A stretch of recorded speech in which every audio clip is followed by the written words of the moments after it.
আশা ভোসলে এমন এক নাম যা শুনলেই মনে ভেসে ওঠে হাজারো সুর, হাজারো স্মৃতি।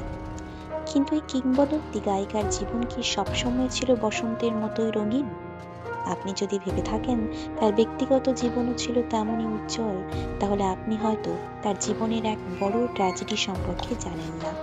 ৯২ বছর বয়সে প্রয়াত হওয়া এই ভারতরত্ন শিল্পীকে তার জীবনের সইতে হয়েছে অপরিসীম কষ্ট, এমনকি সন্তান বিয়োগের যন্ত্রণাও।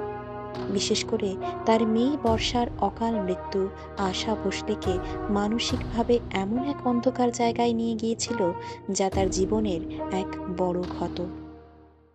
কেন এবং কিভাবে আশা ভোসলের মেয়ে বর্ষা নিজের জীবন শেষ করে দিয়েছিলেন, জানতে ভিডিওটি শেষ পর্যন্ত দেখুন।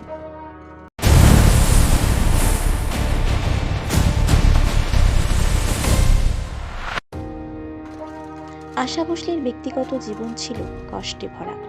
তার প্রথম স্বামী গণপত রাও ভোসলের সাথে অত্যাচার থেকে শুরু করে সন্তান বিয়োগের যন্ত্রণা সবকিছু তাকে সহ্য করতে হয়েছে।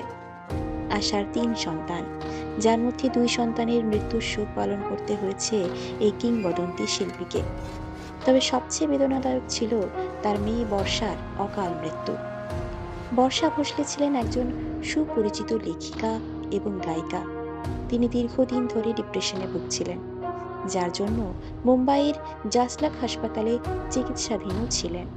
বর্ষার বিবাহিত জীবনও ছিল অশান্তিপূর্ণ।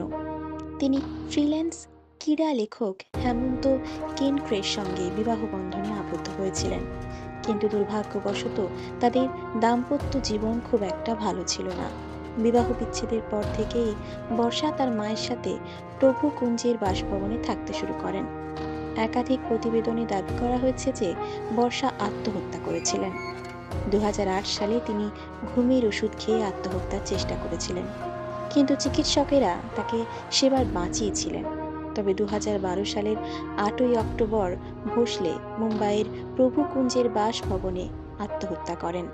তার মেয়ের ড্রাইভার এবং গৃহকর্মী বাড়ির সোফার উপর রক্তাক্ত অবস্থায় তার মৃতদেহ উদ্ধার করে। মুম্বাই পুলিশ পরে আত্মহত্যা বলে নিশ্চিত করে এবং জানায় যে তিনি একটি লাইসেন্স করা অস্ত্র দিয়ে নিজেকে গুলি করেছেন।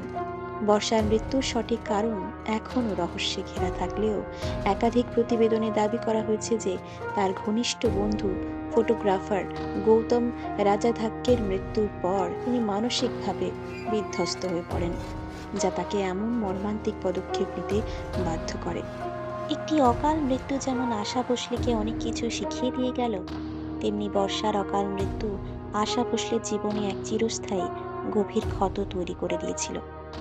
আপনার কি মনে হয় বর্ষার মৃত্যুর সঠিক কারণ কি কখনো জানা সম্ভব হবে? আপনাদের মতামত কমেন্টে জানান। আশাজির আত্মার শান্তি কামনা করি। ভালো থাকুন, যেখানেই থাকুন। প্রিয় সুরের জাদুকর।